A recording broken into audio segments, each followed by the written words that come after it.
सिर्फ प्रधानी की बात नहीं, सभी काउंसिल की चारों seat, president, vice president, secretary, joint secretary, सभी एक रिस्पॉन्सिबल पोजीशन हुई। तो अभी हमने निकाली नहीं। अगर इंसो रैली निकाल दे तो मैं वेरी विश्वास के साथ कह सकता हूँ कि पूरा चंडीगढ़ जाम हो। हमें ये भी सुनने को आ रहा है कि इंसो पार्टी सिर्फ इसी वक्त के लिए प्रधान की कुर्सी के पीछे है, पर बाद में वो नीचे वाले पोस्ट के लिए भी लड़ने जाएगी।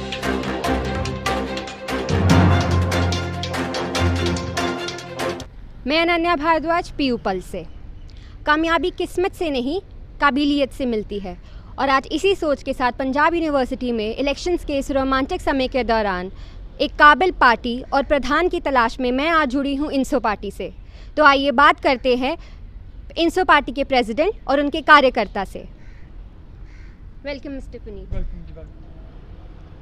तो सबसे पहले मैं आपसे पूछना चाहूँगी कि इंसो पार्टी जो पिछले 10 सालों से सेक्रेटरी की पोस्ट से लड़ रही थी, वो इस बार प्रेसिडेंट की पोस्ट से लड़ रही है। इसके पीछे पार्टी की क्या सोच है? देखो जी, हमारे पास आज बहुत ही अच्छा कैडर है, पार्टी का मजबूत कैडर है, पार्टी के सभी मेहनती साथी हैं, और हमारा यूनिवर्सिटी से हमें काफ़ी अच्छा रिस्पांस इस बार हमें मिल रहा है। सभी स्टूडेंट्स हमारी पार्टी से जुड़ रहे हैं, क्योंकि हमने देखो आज तो सभी पार्टियां राजनीतिक माहौल है, कोई धरना कर रही है, कोई प्रदर्शन कर रही है, लेकिन इंसो संगठन एकमात्र संगठन था जिसने यूनिवर्सिटी खुलवाने को लेकर हंगर स्ट्राइक की 2 दिन के लिए।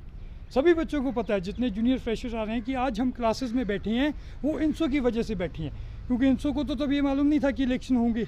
वो तो स्टूडेंट वेलफेयर की खातिर कि यूनिवर्सिटी खुले। जब पंजाब स्टेट्स में इलेक्शन हो रहे थे, सभी मॉल्स खुल चुके थे, सिनेमा हॉल्स खुल चुके थे, तब यूनिवर्सिटी खुलवाने को लेकर अगर कोई पार्टी विदाउट पॉलिटिकल बेनिफिट, कोई सोच के बिना अगर कोई बैठी स्टूडेंट वेलफेयर के लिए, तो वो इंसो संगठन था। और आपने देखा होगा आजकल तो हर प्रोटेस्ट पे जॉइंट प्रोटेस्ट होता है, सभी पार्टीज एक साथ आ जाती हैं, लेकिन तब इंसो का समर्थन करने कोई भी पार्टी नहीं आई। और 2 दिन हंगर स्ट्राइक के बाद प्रशासन ने हमें नोटिस दिया था और सभी डिपार्टमेंट्स खोलने को लेकर उन्होंने रिटर्न में हमें दिया, तब जाकर हमने 2 दिन हंगर स्ट्राइक से करने के बाद उठे थे। तो सभी पार्टियों का ये मानना है कि काउंसिल में सबसे ज़्यादा महत्वपूर्ण और प्रभावशील कुर्सी प्रधान की होती है, तो कहीं इसी कारण तो इंसो पार्टी प्रधान की कुर्सी के पीछे नहीं जा रही? देखो जी, सिर्फ प्रधानी की बात नहीं, सभी काउंसिल की चारों seat, president, vice president, secretary, joint secretary, सभी एक रिस्पॉन्सिबल पोजीशंस होती हैं। सभी में अगर कोई कैंडिडेट आपका अच्छा हो, जिसमें स्टूडेंट में लगन हो, तो सभी मतलब सीट्स पे बैठकर वो एक अच्छा काम कर सकती हैं, ऐसी कोई बात नहीं है। लेकिन इंसो का हमेशा टारगेट जो है वो प्रेसिडेंट पे, आपने देखा होगा कि इतने संगठन जो हैं, लेकिन इंसो की यही सोच है कि सभी पैनल हमारा हो।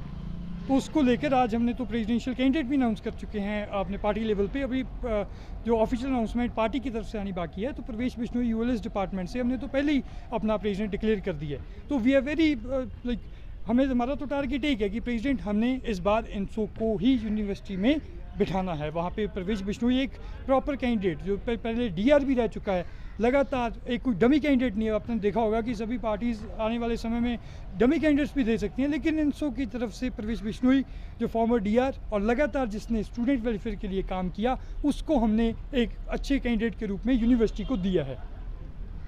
तो सर, अभी हमें ये भी सुनने को आ रहा है कि इंसो पार्टी सिर्फ इसी वक्त के लिए प्रधान की कुर्सी के पीछे है, पर बाद में वो नीचे वाले पोस्ट के लिए भी लड़ने जाएगी।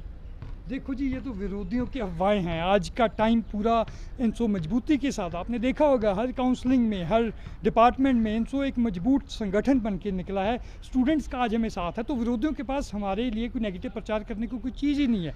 तो इसलिए ये वो अफवाहें फैला रहे हैं कि ये होगा, ये होगा। हम जब आपको कह रहे हैं कि प्रेसिडेंट के लिए हम लड़ेंगे इस बार, for sure we will go for the post of president. And Pravesh Bishnoi हमने तो कैंडिडेट भी अनाउंस कर दिया अपना, आपने देखा होगा, और किसी पार्टी ने अभी तक हमसे पहले किसी ने कैंडिडेट नहीं अनाउंस किया। तो वी आर वेरी श्योर कि we will fight for the president post and Pravesh Bishnoi is a candidate.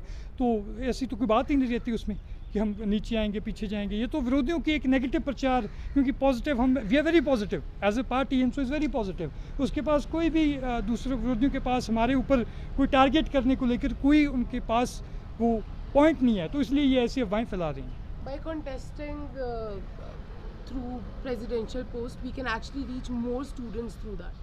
If we are contesting, अगर हम प्रेसिडेंट की कुर्सी पे लड़ रहे हैं, तो हम और रीच आउट कर सकते हैं, हम और काम करवा सकते हैं यूनिवर्सिटी में, which are suppose to be done. So through that presidential contest हम लोग एटलीस्ट और स्टूडेंट्स को रीच करेंगे, और आगे जितना हम चाहते हैं कि जो काम हम एक सेक्रेटरी के होते हुए कर रहे थे, वो हम एक प्रेसिडेंट के पोस्ट के थ्रू और कर पाएँ। यूनिवर्सिटी में. So that is the main motive of contesting for president. तो क्या इंसो पार्टी अलायंस में लड़ेगी या वो अकेले लड़ने का दम रखती है? देखिए जी, देखेंगे समीकरण आने टाइम में क्या बनते हैं, कौन सी पार्टी हमारे साथ प्रेसिडेंट की पोस्ट पे हमारा जो साथ देगी उसको हम अलायंस में ज़रूर लेकर आएंगे. तो अभी कुछ दिन पहले तक 4 व्हीलर बैन पर काफ़ी चर्चा हुई और उसमें इंसो पार्टी का भी नाम आया. ऑपोजिशन का ये दावा था कि इंसो पार्टी पंजाब यूनिवर्सिटी में बिना इजाज़त के रैली निकालती है और बाद में उसे मीटिंग्स का नाम देती है. इसके बारे में आप क्या कहना चाहेंगे? देखिए जी, रैली तो अभी हमने निकाली नहीं. अगर इंसो रैली निकाल दे तो मैं वेरी विश्वास के साथ कह सकता हूँ कि पूरा चंडीगढ़ जाम हो जाए. अगर हम वैसी रैली निकालने की, अपने इंसो इतना दम रखती है, इंसो के पास इतने स्टूडेंट्स हैं कि अगर वो रैली का नाम लेकर रैली निकालेंगी तो फिर आप देख लेना, हम आने वाले टाइम में अगर आप विरोधी पार्टी कह रहे हैं तो एक बार रैली निकाल के भी उनको दिखा देंगे कि अगर हम रैली निकालने के नाम पे रैली निकालेंगे तो कैसी रैली होगी. वो तो it was just a meeting, and after meeting जब हम डिस्पोज ऑफ हो रहे थे तो एक अच्छा स्टूडेंट्स आए थे, काफ़ी काफिला बड़ा हो गया, तो उसको लेकर जब हम बाहर जा रहे थे, हम तो यूनिवर्सिटी से एग्जिट कर रहे थे, we were not doing road show at that time. पर फिर वो सीओई अपने chief security officer Vikram Singh ने हमारी गाड़ियों को रोका और उनसे चेकिंग करने का प्रयास किया. तो हमने तो यही कहा था कि जब हमारा कोई ये मीटिंग है, मीटिंग के बाद हम बाहर जा रहे हैं, रैली तो हमारी है ही नहीं. जिस दिन रैली होगी तो आपको पहले बताएंगे, पीपल्स को बताएंगे, दूसरे ऑफिशियल मीडिया पर्सन्स चैनल्स को बताएंगे कि कल हमारी रैली आप वहाँ पे हमारा कवर करने आए. तो that was just a meeting. So that's why वो मीटिंग थी, उसमें हमें रोका गया जब हम बाहर जा रहे थे. तो उसको रिगार्डिंग वो थोड़ी सी उनके साथ डिबेट हुई थी. फिर आपने देखा होगा, फिर उन्होंने कोई परमिशन तो मांगी नहीं. जब हम सही थे तभी हमको उन्होंने जाने दिया. ये था. तो इंसो पार्टी जो है मेमोरेंडम निकालते हुए दिख रही थी. अभी उसने इंग्लिश डिपार्टमेंट की कैंटीन के लिए निकाला, मेस की फूड क्वालिटी के लिए निकाला. पर जब हमने लोगों से पूछा और अपनी ऑडियंस से पूछा तो उनका ये कहना था कि इंसो पार्टी सिर्फ इलेक्शंस के पास आकर ही ये मुद्दे खड़े करती है. देखो जी, मैंने तो पहले भी आपको बताया कि हमने तो भूख हड़ताल तब की थी जब यूनिवर्सिटी खुली भी नहीं थी. तो तब अगर इलेक्शन के लिए आना होता तो तब हम घर पे बैठे थे, हमने भी क्या लोड़ थी यहाँ पर आकर हंगर स्ट्राइक करने की. लेकिन इंसो संगठन हमेशा 2 साल में, कोरोना में भी हम सैनिटाइजर्स देने यहाँ पे डिस्ट्रीब्यूट करने यूनिवर्सिटी में आए. तो अगर आपने मेमोरेंडम वाली बात की है तो तब तो मेमोरेंडम तो सभी पार्टी, हमने भी बहुत बार मेमोरेंडम दिए थे. जैसे आपने बात की, 2 साल में हर टाइम लगभग जब कोविड की सिचुएशन सही होती थी हम मेमोरेंडम देते थे, लेकिन यूनिवर्सिटी ने उस पर कोई एक्शन नहीं लिया. फिर जब पानी सर से चला गया तो फिर हमने वहाँ पे प्रॉपर 1-2 दिन हंगर स्ट्राइक की. हमने सीधा फैसला कर लिया कि जहाँ तो यूनिवर्सिटी खुलेगी या फिर हमारा इंसो संगठन के होते स्टूडेंट रिप्रेजेंटेशन करने का हमारा कोई मकसद नहीं. इसलिए हमने पूरा मतलब भूख हड़ताल लगातार वहाँ पे जारी रखी और मैंने यूनिवर्सिटी को सीधे रूप में कह दिया कि मेमोरेंडम तो आज सभी पार्टियाँ देती हैं, पर हमें तो फैसला एक ही चाहिए होगा. तब कहा था कि एक ही फैसला चाहिए होगा, जहाँ तो यूनिवर्सिटी खोल दो या फिर हमें यहीं पर मरने दो भूख हड़ताल में. तो इसलिए हम तो जो हमने सोच लिया वो करती हैं. और हम तो यूनिवर्सिटी प्रशासन का भी धन्यवाद करेंगे कि फिर उन्होंने 2 साल बाद हमारी उस डिमांड को माना और हमारी भूख हड़ताल तोड़ने खुद आए, नोटिस भी निकाला. तो इसके लिए वो हमारे सभी स्टूडेंट्स का भी अच्छा साथ मिला उसमें. तो ये तो फिर वही विरोधियों की बातें हैं कि मेमोरेंडम ऐसा वैसा. हम तो काम करने में विश्वास करते हैं और काम किया भी है. किया भी तब है जब इलेक्शन भी का फाइनल भी नहीं था, तब तो यही नहीं पता था कि यूनिवर्सिटी खुलेगी या नहीं खुलेगी. सो दैट इज़ द पॉइंट. जब सारा साल ख़त्म होने के बाद ही इलेक्शन के टाइम पे ही मेस क्वालिटी जो है वो डिग्रेड होती है. देखो जी, पहले तो 2 साल से मेस ही बंद थी. मैच खुली है, उसके बाद बच्चों ने हमने तो नहीं वॉइस उठाई, हम तो स्टूडेंट्स की वॉइस उठाती हैं. तो स्टूडेंट्स ने विद सिग्नेचर्स हमें उन्होंने कहा कि ये क्वालिटी गलत है, तो इसलिए हमने वो मेमोरेंडम दिया. फिर वार्डन मैम के साथ भी बात हो चुकी थी, उन्होंने हमें फूड क्वालिटी को थोड़ा सा चेंज करना था, वो किया और उसके बाद पॉजिटिव रिस्पांस हमें मिला.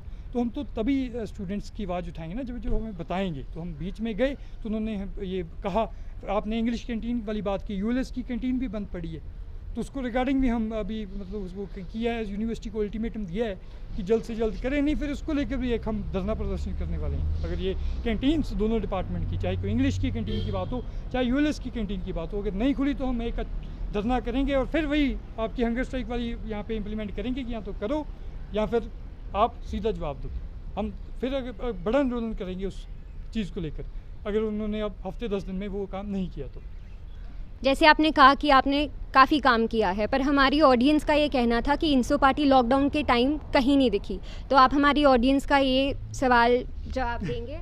ऑडियंस भी नहीं थी 2 साल, तो आप भी नहीं थे, हम सब नहीं थे, क्योंकि कोरोना था, कोविड में यूनिवर्सिटी जब बंद है, तो ये तो फिर वही बात आ गई ना कि ऑडियंस तब थी नहीं।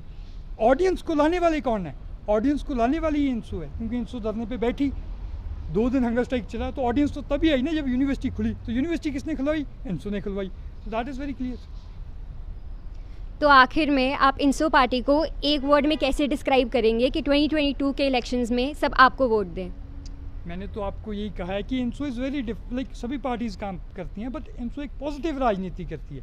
अब आपने मेरे से इंटरव्यू ली, हमने अपनी खुद की बात बताई, हमें किसी एक और पॉलिटिकल पार्टी को कुछ टारगेट नहीं किया। हमारा जो मेन मोटिव था, हमने तो विदाउट इलेक्शन भी यूनिवर्सिटी स्टूडेंट्स की मांगे उठाई, जो जायज़ मांगे थे उनको उठाया है, और आगे भी जैसे हमें पता लगा जब स्टूडेंट्स के बीच में जाते हैं तो हमारा मैनिफेस्टो तो वही होता है जो स्टूडेंट्स खुद बताते हैं, स्टूडेंट्स की डिमांड हमारा मैनिफेस्टो होता है। तो हमें पता लगा है कि अब जो है साउथ कैंपस में सिक्योरिटी का बहुत बड़ा इशू है, तो हम लगातार आवाज़ भी उठाइए। अब काउंसिल में आएंगे तो पहला हमारा यही काम होगा कि सिक्योरिटी जो है वो बढ़ाई जाए साउथ कैंपस में, और वहाँ पे टक शॉप की भी बहुत प्रॉब्लम आ रही है, तो वो भी पूरी की जाए। और ई रिक्शाज, वहाँ पे बहुत कम्युनिकेशन गैप है अपना साउथ और नॉर्थ कैंपस में, तो बच्चों को समस्या बहुत आ रही है, तो वो ई रिक्शाज की में बढ़ोतरी की जाए ताकि बच्चों को आने जाने में कोई दिक्कत ना हो। तो जैसे जैसे और डिमांड हमें पता लगेगी तो that will be also our manifesto. And हम तो यही कहते हैं फर्स्ट ऑफ ऑल आपके माध्यम से कि फ्रेशर्स आए हो, वोट जरूर करने आना, क्योंकि इलेक्शन बहुत टाइम बाद हो रहे हैं, सभी नए हैं, सभी को नहीं पता। सो हमारी तो ये कि वोट जरूर पाना है, और जो आपको अच्छा लगता है उसको वोट करें, हमें वोट करें, क्योंकि हमारा आप काम देखें। So that is all. Thank you so much, Mr. Puneet. Thank you. Signing off, Ananya Bhardwaj from PU Pulse with cameraman Sanskar.